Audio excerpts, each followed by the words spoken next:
we have children who are unwell in their homes, kids having to sleep on the street because they are homeless, because they have no shelter. What more do you need to wake up and realise enough isn't being done? Hi, I'm Laura Nielsen and welcome to Hope in the Deep End. We've put together this podcast to inspire us all to keep working in areas of deprivation and poverty. We're sharing best practice, stories, outcomes and some interesting thoughts and ideas. So whether you're working in primary care, secondary care, the charity sector or any of the other myriad of roles, please listen and help us to keep each other inspired. Hi everyone, welcome to today's episode of Hope in the Deep End podcast with me, Isabel Kainer from Shared Health Foundation, joined by Kwajo, Tweneboa, housing campaigner and activist. Thank you so much for being here today. Thank you for having me. No, it's all good. So I guess we'll just begin kind of discussing how you got into kind of where you are now, what inspired you to start campaigning. Yeah, so it was through lived experience as a child, mainly facing homelessness twice, and also growing up living amongst disrepair and in poor conditions, and that went on for years and had a massive impact on my childhood, but also growing up into adulthood too. There was a huge sense of shame there. I know it had an impact on my other family members, including my dad, who became unwell with cancer in and amongst those conditions. And felt really, really unwell, was receiving treatment in those conditions and later died. And I contribute the poor conditions that we were having to live in, he was having to live in, to his decline in health. And then that happened and things really went from bad to worse. We were being ignored by our landlord, sort of being gaslit and blamed for how it was that we were living. And I knew it couldn't just be only me. So it got to a point where I was so sick and tired, I decided to take pictures and turn to social media. Then it went viral. I did the same on my estate and then travelled around the country going into people's homes and exposing the conditions they were being forced to live in by their landlords and holding them to account for it. And things began to change for those families and those individuals. But I was learning very quickly the sheer scale of how many people are actually being subject to that. And it was clear to me that something had to be done. So if I could use my platform, then I wanted to. And that's what I've done up until today. Yeah, amazing. I mean, you do some really amazing work. Thank you. Why do you think that it takes for you to have to highlight how bad it is for families, so for change to actually happen? I think because it was easier just to sweep the issue under the carpet and ignore it. Yeah. I mean, we're talking about predominantly individuals from working class backgrounds. Often when you look back through history, they're the individuals that have mattered least, especially politically, and therefore I believe weren't seen as a priority. The issue was one that grew for generations, many, many decades, and it was allowed to grow by consecutive governments. And it has turned into an absolute mountain that has to be climbed in order to turn it around. So I think it's easier to pretend that mountain isn't there than to actually do anything to tackle it. And that's fundamentally what I believe has happened up until this point. And many, many people, unfortunately, many working class people have been forced to suffer, many vulnerable kids to suffer as a result of that. Yeah, absolutely. I mean, it's kind of a great visualization is in Kwajo's book. So if anyone's not read it, I would advise you to. How do you stay positive when you're constantly surrounded by all of these really horrific cases? I think what keeps me positive is the ordinary people that I meet on a daily basis, the homes that I go into, the families I speak to, the young kids who are so resilient in their own ways, many, many different lives. I'm seeing many different stories and hearing about the work that they do, even their jobs in many instances, inspires and has continued to inspire me to want to continue, because everyone deserves, I guess, an opportunity, and they shouldn't be put at a disadvantage as a result of not having shelter or living in poor conditions. Yet that's happening to far too many people. So when people ask me who you inspired by, I'm constantly inspired by those individuals that I meet, but have unfortunately been dealt really unfortunate cards when it comes to housing and housing insecurity. And the more people I meet the more it reinforces in me that what I'm doing is worthwhile and it is needed. And it's very interesting when I do expose the conditions people are living in, when I do expose and shame those responsible for that, the reaction I then get off the back of that, and that is usually those issues are then sorted, they're fixed, an apology is given, empathy is finally shown. Shouldn't take that. That should be standard practice. And it's systemic that doesn't happen, that enough empathy isn't shown.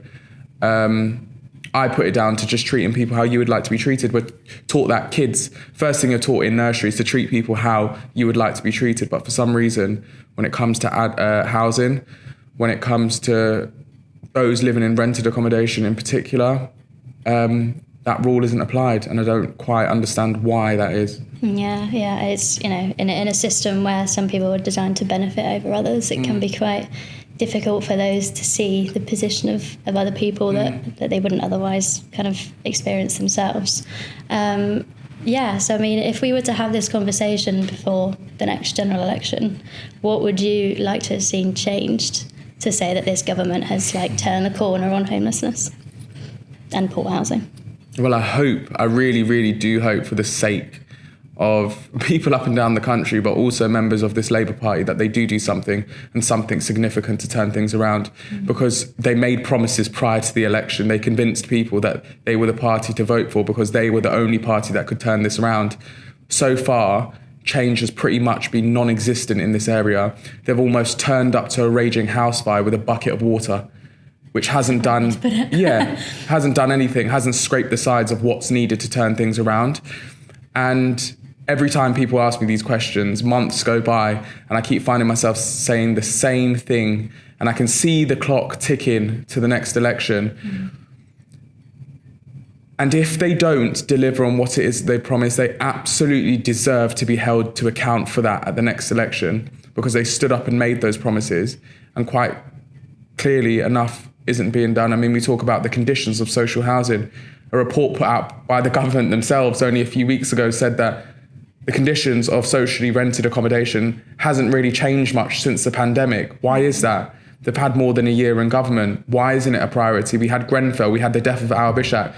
We have children who are unwell in their homes, kids having to sleep on the street because they are homeless, because they have no shelter.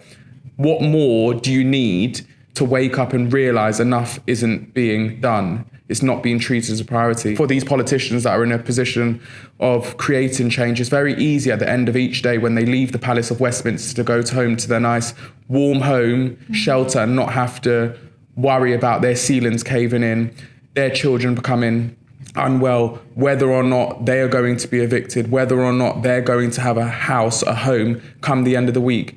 It's very easy and comfortable for them to be in that position. But for far too many people outside of Westminster, that isn't the case. They don't have that luxury, and that is why they need to be doing more to turn things around. It's not good enough them complaining that enough isn't being done from within the Labour Party, within the Palace of Westminster, and not speaking up publicly to push the government to do more.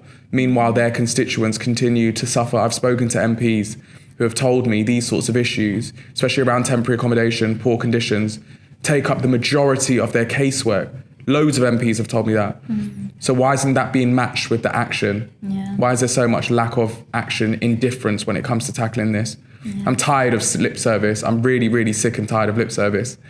Yeah. I mean, it's an issue that isn't going away anytime soon either.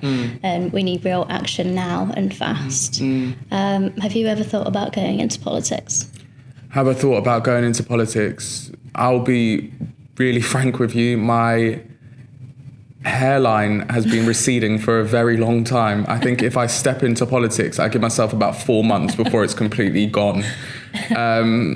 I right now, no, I don't feel I have belief and trust in politics at the moment. And I think that's something that many people up and down the country feel at the moment. And I'm not convinced, if I'm honest, by any party, which is a shame given the history of my family in particular and who they've voted for, that I can now turn around after doing this work for nearly 6 years and say that I'm not convinced or trusting in politics at the moment to deal with this issue and tackle it once and for all. I'm not convinced or believe in those currently in charge of fixing the issue that they actually, I do believe that they get it. I just don't know if the political will is there to actually turn things around once and for all. Because like I said a few minutes ago, it's easy for them to go back to their ivory towers and leave the Palace of Westminster every evening and then switch off and completely forget about all of those people who will be going to bed in dangerous homes or on the street or sofa surfing and easily just fall asleep at the end of the day and just completely forget about that. Yeah, absolutely. We're going to end on a positive note. Yes, we are. So I asked you before about what keeps you hopeful, but do you have a message for anyone that might be listening to this who's currently going through it now? How to keep hope in a dark situation? Yeah, do you know what? I want to answer that. I do want to answer this question about hope. Do I believe it can be fixed? I can tell you right now, I would not be sat here and still doing this work nearly 6 years in if I didn't believe it could be turned around and fixed once and for all with the right political will, understanding and belief and empathy. So I do think it can be fixed. I believe that in my heart of hearts.